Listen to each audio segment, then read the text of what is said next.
네, 진격의 방산주입니다. 이번에도 또 바이든 효과가 방산 쪽으로 들어왔는데요. 우리 시장 안에서 저희가 앞서 UAM도 이야기해봤잖아요. 이번에 현대차그룹 그리고 바이든 대통령의 방안으로 있었던 그 이슈, 우리 시장에 어떤 영향을 미치고 있는지 알아보도록 하겠습니다. 규보증권 스마트영업부 사용관 차장과 함께하겠습니다. 어서 오세요. 네, 안녕하세요. 네, 안녕하십니까. 네.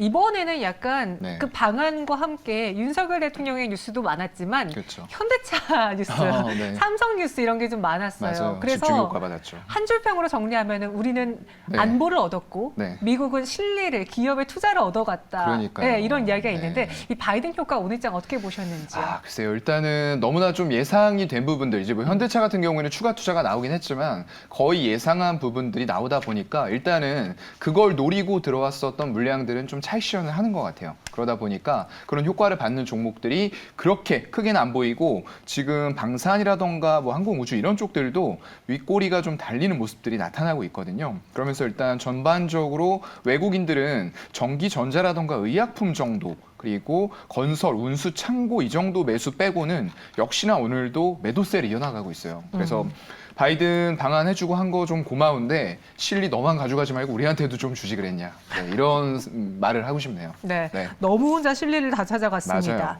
근데 그중에 오늘 방산주 이야기를 할 수밖에 없는 게 한국과 미국이 국방 상호 조달 협정 체결을 위한 논의를 개시한다고 합니다. 그리고 좀 많은 안보와 관련한 이야기를 했다고 하는데 네. 어떤 점이 달라지는 거예요? 이번 체결 논의를 한다면? 글쎄요. 일단은 뭐 방산 쪽이 그동안에도 굉장히 많이 올라왔어요. 네. 흐름들이 좋아가지고 러우 전쟁이 또 그런 부분들을 한 번 더 촉발을 시켰잖아요. 그러면서 방산주, 어떤 유럽 쪽의 무기 수요라던가 이런 부분들, 안보망에 대한 수요들이 급증을 해버린 거죠. 원래도 이제 필요했었는데 더 필요해진 그런 상황들이 와버린 거고요. 그래서 일단 글쎄요. 그 지금 국방 상호 조달 협정이라고 해서 RDP라고 하는데 이걸 지금 체결을 위한 논의가 개시가 됐습니다. 그렇게 되면은 이 방산 분야, 국방 분야의 FTA라고 불리우는 그런 조약이에요. 그래서 미 국방부가 동맹국 그리고 우방국과 체결하는 양해각서의 하나인데 상호 간에 어떤 제품을 수출할 때 무역 장벽을 아예 없애거나 완화하겠다라는 취지로 서로 간에 이제 조약을 체결을 한다라는 부분들이 되겠고요. 미국의 방산 수출하기가 생각보다 굉장히 어렵습니다.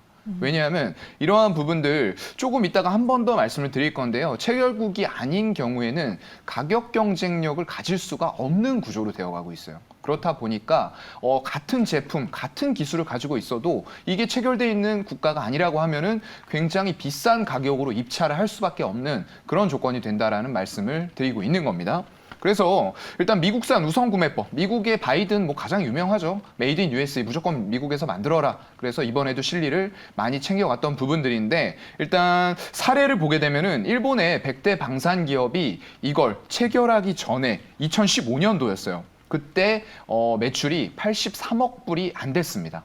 그런데 2020년에 보게 되니까 100억 달러 이상으로 늘어난 이런 수치들을 보여줬다는 말이죠. 그리고 다른 국가들도 마찬가지였어요. 영국이라던가 독일, 프랑스도 비슷한 추세를 보여준 그런 조항이다라고 보시면 될 것 같습니다.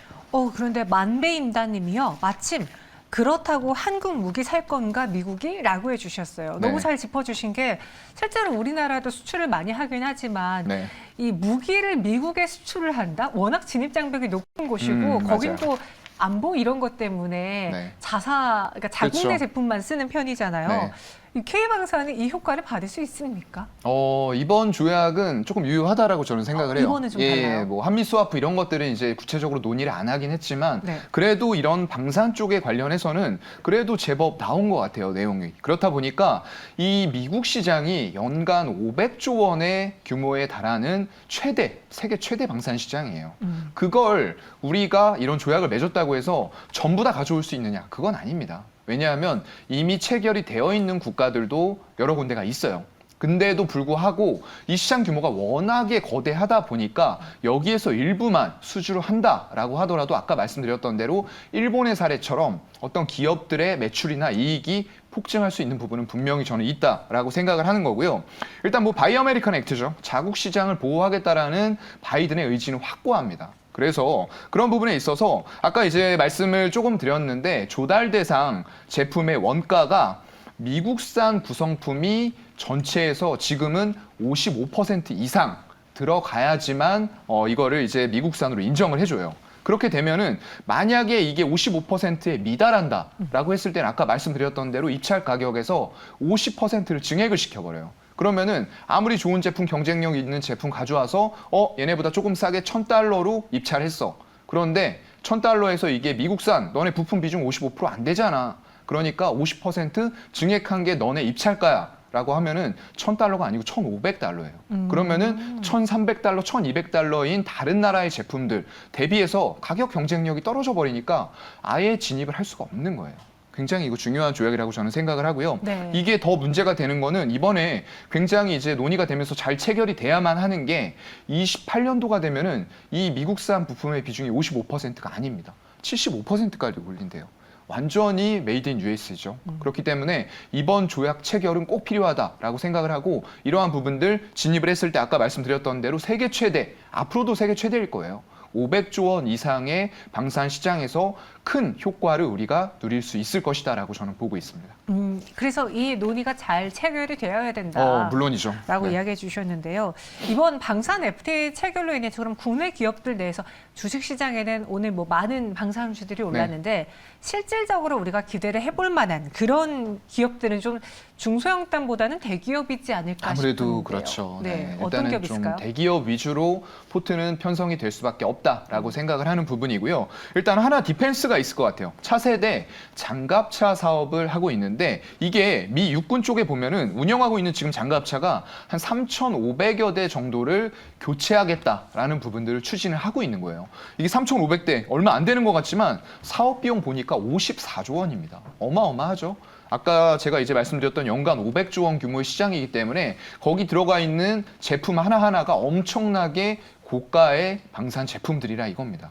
그래서 이런 것도 굉장히 중요할 것 같고요. 또 거기다가 이제 공군의 어떤 그런 부분들이 러시아 우크라이나 사태 이후로 더 중요해졌어요. 그 전에도 굉장히 중요한 부분이었는데 더 부각이 된 거죠. 그러면서 어떤 항공우주 이런 쪽에서는 고등훈련기 수출 사업을 계속 진행을 하고 있어요. 근데 아쉽게도 이런 부분들이 그동안에는 어떤 동남아 이런 쪽들 위주의 수출이었어요. 아까 말씀드렸던 그 조약이 체결이 안 되어 있기 때문에 기술력 좋고 제품 좋지만 결국에 들어가서 증액 받아버리면은 다른 나라 제품보다 가격 경쟁력이 떨어진다. 이 말씀을 드렸던 거예요. 근데 이제 그거 해볼 만한 위치로 가고 있는 그런 상황이고요. 공군의 전술훈련기가 최대 1,000대 플러스 알파 규모까지도 커질 수 있을 것으로 전망이 되는 상태에서 지금 미 해군 쪽에서 고등훈련기까지 같이 이어지는 이런 수주 모멘텀들이 있기 때문에 이번 조약 체결 굉장히 중요한 부분이다라고 말씀을 드리고 싶습니다. 근데 지금 하나 에어로스페이스, 뭐 하나 디펜스 그리고 한국항공우주까지 언급을 해주셨는데 네. 제 관심 종목이었던 LIG 넥스원은 나오지가 않았습니다. 저희가 네. 지난주 금요일에 맞아요. 수급파이터 하면서 LIG 넥스원이 나왔을 때 저는 요거 제 관심 종목이다. 네. 여러분 눈여겨보셔라 라고 했는데 역시 제가 안 사니까 오늘 장에 또 이 네. 이슈를 받아 올랐거든요. 네. 왜 LIG 넥스원은 방금 전에 그 수혜주로 언급하지 않으셨습니까? 지금 얘기하려고 안 했죠. 네.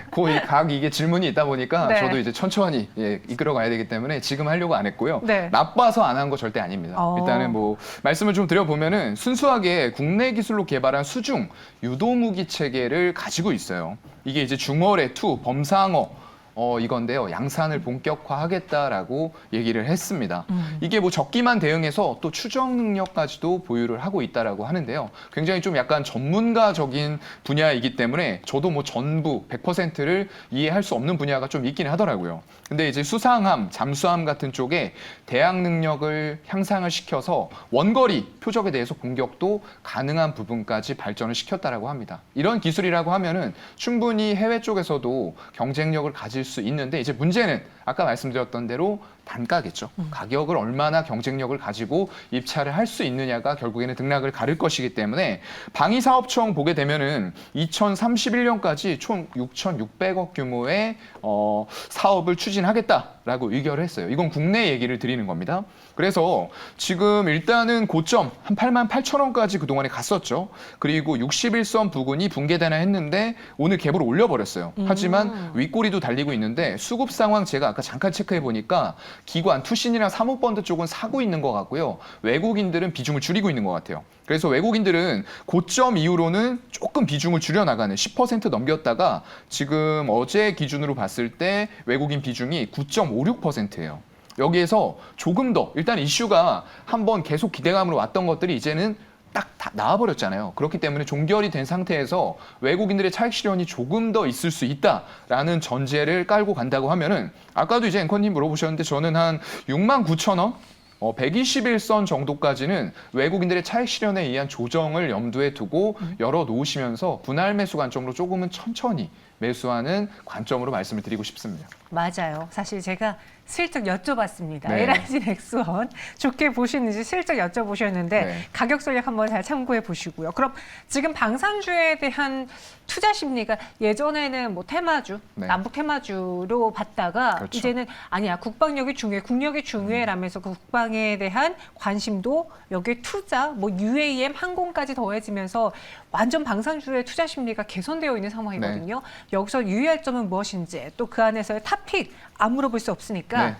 앞서 이야기해 주신 종목 중에 골라주시죠. 네. 같이 한번 묶어서 말씀을 좀 드려보도록 하겠습니다. 네. 일단은 지금 방산주 투자할 때 좀 유의할 점은 일단은 조금 너무 작은 종목들 이런 것들은 아까 말씀해 주셨던 대로 어떤 대북 관련주 이런 테마로 묶였을 때 급등락을 하긴 해요. 근데 이제 지금 제가 말씀드렸던 대형주들은 그런 이슈에 의해서 크게 움직임은 없었습니다. 하지만 때가 되니까 실적에 의해서 움직이고 있는 거거든요. 그렇기 때문에 이런 과정에서 너무 일봉상이나 이런 것들로 봤을 때는 바닥 대비해서 많이 올랐어요. 맞습니다. 근데 실적이 좋아지고 있는 부분들도 명확한 거고요. 이게 주봉이나 월봉상으로 갔을 때에는 한국항공우주, 하나에어로스페이스 이런 것들 아직도 고점 대비해서는 그렇게 많이 올라왔다라고 보이지는 않거든요. 그래서 항상 투자하는 관점들은 너무 소형주 단에서 테마성으로 움직이는 이런 실적 없는 종목들보다는 앞으로 아까 말씀드렸던 어떤 미국과의 관계 개선 그리고 방산주에 대한 효과 이런 것들 생각했을 때에는 중대형주 이상으로 접근을 하는 게 맞다라고 말씀을 먼저 드리고 싶고요.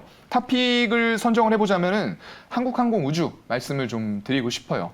일단은 이게 내수 쪽의 군수사업이라던가 항공기 그리고 우주선 이런 쪽 위성 발사체까지도 하고 있기 때문에 단순히 방산에 그치지 않고 밸류에이션 자체를 지금은 물론 뭐 매크로적인 상황 때문에 밸류에이션이 높은 종목들의 밸류에이션을 하향시키는 시장이에요. 하지만 이게 언제까지 계속될 것인가의 문제로 간다라고 한다면은 이것도 마찬가지로 글로벌 대기업들 그리고 전 세계에서 다 같이 추진을 해나가고 있는 분야예요. 주가의 등락과 관계없이 지금 진행이 되고 있는 얘기들이기 때문에 이런 관점에서 본다고 하면은 당연히 한국항공우주를 탑픽으로 꼽을 수 있겠다 저는 말씀을 드리고 싶고요. 일단 경공격기 이제 FA50이라고 하는데 이게 동유럽 쪽의 신시장을 좀 공략을 하고 있는 그런 상황입니다. 거기다가 슬로바키아 국방 당국에서 이 기종에 대해서 좀 관심을 표명하면서 비교를 하고 있는 그런 상황이고요. 러시아 우크라이나 이제 전쟁을 계기로 해서 아까 말씀드렸던 대로 공군력의 중요성이 점점 더 커지고 있는 그런 상태예요. 그래서 이 기업이 부각을 받을 수가 있는 환경이 만들어지고 있다. 그런 부분이고요. 또 하나가 이제 6월에 누리호 2차 시험 발사가 또 코앞으로 다가왔습니다.